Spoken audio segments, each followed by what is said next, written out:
Time for our conversation, and our guest is right here with us immediately. Princewill Eziukwu, a development finance specialist and also a chartered accountant. Welcome. Thank you so much for joining us. Thank you.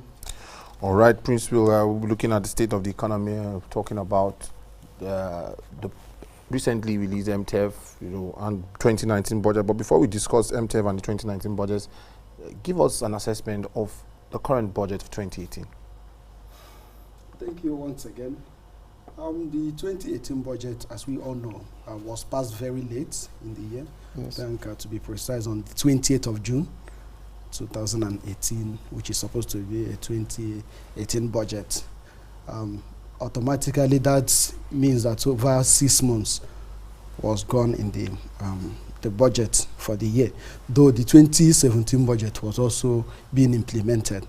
Definitely, that affected, of course, when you pass the budget very late in the year, it has a twin effect of first, that budget will definitely experience very minimal implementation, because when you look at the Public Procurement Act, the processes involved in the procurement of assets and equipments in the public sector, you talk of evaluation, then the bid process, and then we also have to build in the bureaucratic bottlenecks inherent in the public sector. So also, we looked at the debt element of that budget. Then with the National Assembly going on research and the whole lot of them, and then the politicking with the whole loan and all the rest of them. So the budget so far have not been implemented to its the highest strength, if I may use that word.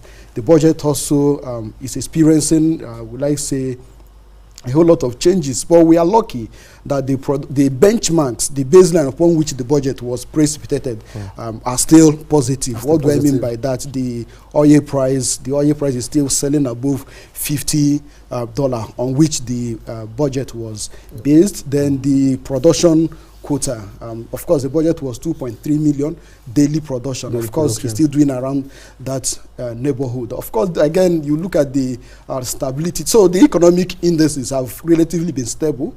The inflation rate have also been a bit stable outside the last month and 2 months ago that it started rising again. So on a general assessment, I think the baseline is still very positive.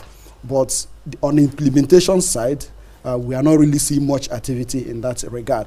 So I think my call will be for us to increase the level of implementation of the budget, because now that the CBN, through its monetary policy committee, have come up, have also left the indices at the same rate, which I think for more than 20 months now have been there, the NPR at 14%, plus 200 minus 500 basis points. So definitely, we expect the fiscal, and which is the Federal Ministry of Finance, to increase the implementation of the budget. Increasing the implementation of the budget will increase more money in circulation, will ensure that suppliers or contractors actually employ more people and mobilize to sites. Yes, it is quite good that you gave such a concise introduction about the 2018 budget, such brief. But now, moving ahead, you said that there's been much stability in the economy and positive outcome of the economy so far. So what are the challenges? Because when you go out to the street and ask the layman on the street, they will tell you that the economy is, that the way they are seeing the economy is not good. So what are the challenges facing the economy currently? Okay. The first thing is that we are experiencing a jobless growth. The GDP, in as much as it's growing at 1.5%, as the last Nigeria Bureau of Statistics report, growing at 1.5%, while the population is growing at above 2%. So it's not commensurate. You can't really feel it. You can't be growing at 2% while this is growing. So this is lagging, while the population is growing at a higher pace. Now you come to the CBN. The CBN, they left the NPR at 14%. That means definitely if you are an SME and you want to go to the bank and get a loan, you will be looking at, and the interest will be definitely more than 20-25%. Yes. So what that means as an accountant is that for you to remain in business, you need to make a profit of more than 25%. For you to at least meet that break-even point of being able to pay the interest on that interest loan. on the loan So back. now you also look at the growth we are experiencing. It's not actually because we are producing.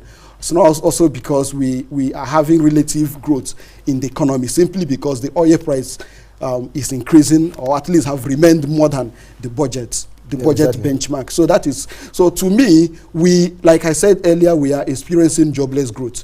Until the growth translates into job, until the growth we're experiencing is more than, Nigeria cannot be doing 1.5% growth, 1.5% growth rate, GDP growth rate, no.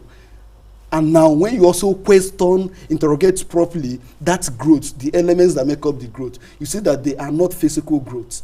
They are issues that do not have really impact on the masses. So what we are expecting is that for the person out there, last time I was there, I told us that for myself, I go to the market. Sometimes I follow my wife to the market. You've seen how the market is. So definitely, if you now question, you now look at, okay, you want to actually dissect all those elements of the GDP. You see that the food index, which is actually a very serious index, because here we just have to tell ourselves the truth. When you look at the echelon of needs, food, security, those are basic things. So when you provide those basic elements, when you provide those basic needs to the masses, that is when they will feel that the impact. But up until that is addressed, now I think I will not be sounding right to say that the government is not doing anything.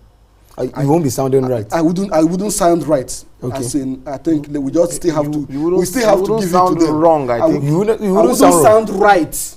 Okay. I wouldn't sound right. Okay. So there are issues. There are areas they are getting it right. Okay. There are also areas. I don't want to give a blanket opinion. Okay. So there are areas they are getting it right. There are also other areas they are not getting it right. I think it will be better I say more on that. First, the trader money, giving somebody 10,000. Yes. It's not a good policy. Okay. 10,000 cannot take you out of poverty. 1. 2, it will also be right for us to just say the government is not doing anything. Because we are hearing that they've invested over 1 trillion on capital budget. And that's the capex element of the budget. So I cannot stand here without figure to say it's a lie or it's true. Okay. So for me to remain until I see the facts. So, but we just have to take them by their words. By their words. Which we have been doing for a very long time actually. Definitely. Okay. So what will you not say about infrastructure spending at 2.7 trillion for the past 3 years? How do you rate the state of infrastructure in Nigeria? I'm from Southeast. I passed through Port Harcourt, Enugu, Aba road. I'm actually from Imo State, but I'm married from Enugu. Okay. Now, I passes through that road. And you sit here and you tell me that that road is completed. Last time I passed through there, you can't even drive there. So, unless there is any other place, and you see, if I talk, I actually talk with facts. At least I'm not talking of the one they have done in the northern part of the country. So I can't stand here, sit here and tell you that they are not doing it. But what I'm trying to say is that that's one, nothing is going on. You go to the second Niger bridge. You go to the second Niger bridge. Now, as far as I'm concerned, though the civil engineers will tell us that a whole lot goes in before we see the physical structure. We are not yet seeing the physical structure. So, to me, I feel the government, if they say they have spent 2.something trillion on capital budget, capital element of the budget, it's not really, I think they will need to do more by giving us the specifics of those budgets so we can interrogate it, so we can actually go there, see it. Because if you say you have paid salary, we know you've paid salary. If you also say you have actually invested in the capital, in infrastructure, definitely we should see it. If I'm passing from Abuja to Lokoja, I don't need you to tell me you have done the road. I will actually see it. That's true. All right, let's move to the meeting that the Minister of Budget and National Planning had for the Mtef 2019-2022. the projections that were given. Let's try and dissect some of those things. First, the government is saying they want to reduce the budget for 2019. While we say the budget spending is high when compared to other places low, should we actually be reducing our budget? Is it the reduction that is the issue, or? I say it with every sense of humility. As far as I'm concerned, budget reduction should not be I see nobody should even think of budget reduction in this current Nigeria. If I go by the statistics from Nigerian Population Commission, we are 198 million. If I chose to go by the United Nations stats, we are 190. So if I should go by the average, 198 plus 190 divided by 2, so we should be doing something around 194 million. So 194 million. If you place budgets, countries' budgets by their GDP and their population, we are 79th in the world. In the world. What ranking is that? That's, you look at the budget to the national budget to GDP and then to the size of the country. We are 79th in the world. Now, if you now look at the population, country by population, Nigeria is 7th. I think something is wrong. Exactly. 7th, doing 79th budget. So to me, I was actually expecting something in the neighborhood of 12 trillion. Ask me why. Because that is the only time the budget can translate into something better in the life of our people. We do budget every year, and the budget is not translating, so something is wrong. That means we are not doing enough. What is budget? Let us leave this issue of budget. Budget is a very serious instrument in the hand of the policymakers. Budget shows us is in Christendom. We say faith is evidence of things not yet seen. Right? So the evidence of what you are saying you want to do is the budget. If I say I want to go to a secretariat, first and foremost, the action there is that I must have money, transport money, to go to secretariat. So if I say I want to go to secretariat and I do not have transport money to go to secretariat, then I just a wishful thinking. So for me, I was expecting 12 trillion, 13 trillion. So of course, you will know how disappointed I was when it was even reduced from the 9.12 we did last year to 8.6. So to me, I feel that, okay, if you also interrogate that 8.6, 4.27 will actually go into recurrent. Now, the other side will go to debt servicing. Exactly. So what is the percentage that goes into infrastructure? What is this percentage that goes into... Okay, you also leave that issue. Come to the issue of the Human Development Index.